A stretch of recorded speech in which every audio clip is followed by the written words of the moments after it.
అసలు చంద్రబాబు నాయుడు ఎలా ముఖ్యమంత్రి అయ్యాడు, పవన్ కళ్యాణ్ ఎలా డిప్యూటీ అయ్యాడు, లోకేష్ ఎలా మంత్రి అయ్యాడని ఇప్పటికి కూడా చాలా మందికి అర్థం కావట్లేదు. ఎందుకంటే ఆల్రెడీ 3 సార్లు ముఖ్యమంత్రిగా చేసిన చంద్రబాబు నాయుడు గతంలో వాళ్ళు ఇచ్చిన సంక్షేమ పథకాలు కూడా ఇవ్వకుండా ఆయన వచ్చిన తర్వాత ఎలా వెన్నుపోటు పొడిచారో మనం అందరం కూడా చూసాం. కానీ ఈసారి ఈవీఎం మాయాజాలం కూడా తోడవటంతో ఏ విధంగా మెజారిటీలు కళలో కూడా వాళ్ళకి రావు. ఎందుకంటే ప్రజలకు వాళ్ళు ఏం చేసింది లేదు. కానీ ఈరోజు అందలం ఎక్కిన తర్వాత కనీసం మారుతారు, ప్రజలకు ఇచ్చిన వాగ్దానాలు చేస్తారు, ఈ రాష్ట్ర ప్రజల్ని కాపాడుకుంటాడు, రైతుల్ని కాపాడుతాడు, మహిళల్ని కాపాడుతారని అందరూ ఎదురు చూశారు. కానీ పెద్దలు అంటారు కదా, కుక్కతోక వంకర, గోదావరి ఈదిన మళ్ళీ ఆ గట్టుకు వెళ్ళాక ఆ తోక అలాగే వంకర పోతుందంట. అలా చంద్రబాబు నాయుడు అధికారంలో రావటం వరకు నేను మారాను, ఇంక నుంచి చేస్తాను అంటాడు. కానీ అధికారంలోకి వచ్చాక మళ్ళీ సేమ్, ఏం మారడు, ఏం చేయడు. సో ఈ సంవత్సర కాలం అయిపోతుంది.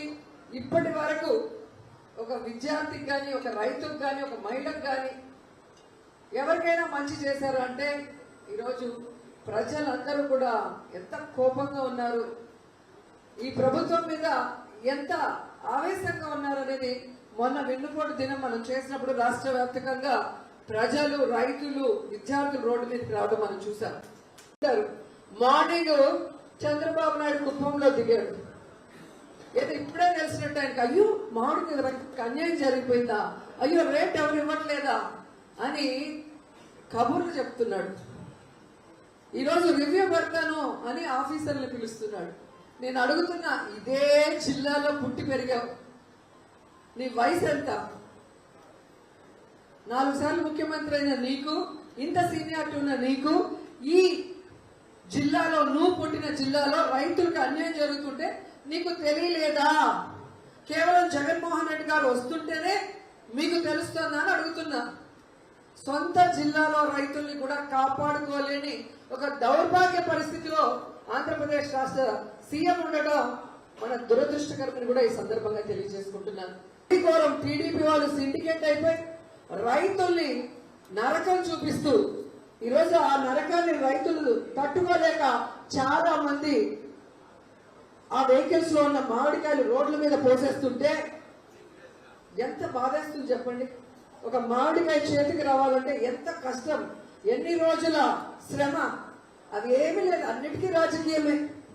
ఇలాగే జగన్మోహన్ రెడ్డి గారు కానీ జిల్లాలో పెద్దిరెడ్డి గారు, కరుణాకర్ రెడ్డి గారు చేస్తుంటే తెలుగుదేశం అనేవాడు, జనసేన అనేవాడు ఈ జిల్లాలో ఉండుంటాడా అని అడుగుతున్నా.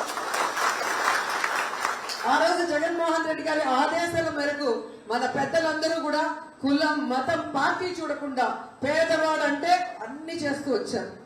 కానీ ఈరోజు ఒక తప్పైన రాజకీయానికి శ్రీకారం చుట్టారు కూటమి ప్రభుత్వం.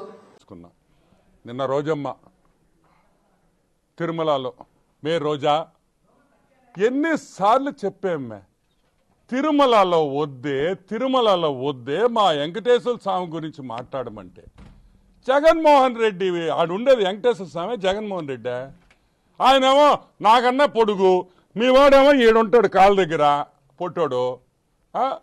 ఆడు తిరుమలలో ఏంది మ్యాన్, నువ్వు జగన్మోహన్ రెడ్డి రాజకీయాలు మాట్లాడితే బుద్ధి లేదు మ్యాన్ నీక.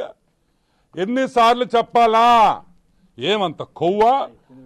రేపు నగరిలో మొట్టమొదటి రిజల్ట్ నగరిలోనే వస్తుంది. రోజక్క బొక్క పగలుతుంది. ఆ పగలడం అందరు బొక్కలు కూడా పగలుతాయని కూడా నేను మనవి చేస్తున్నా. బుద్ధి లేదా మీకు? తిరుమల వెంకటేశ్వర స్వామి అంటే అంత లోపం అయిపోయాడా మీకు? రాజకీయాలు మాట్లాడతారా జగన్మోహన్ రెడ్డి గురించి? వాడు కొంపలో పోయి మాట్లాడండి వాడి కొంపలో పోయి చెప్పు, జగన్మోహన్ రెడ్డి నువ్వు సూపర్ అని. వెంకటేశ్వర స్వామి గుళ్ళో ఎవడమే మీకు పర్మిషన్ ఇచ్చింది మాట్లాడేదానికి?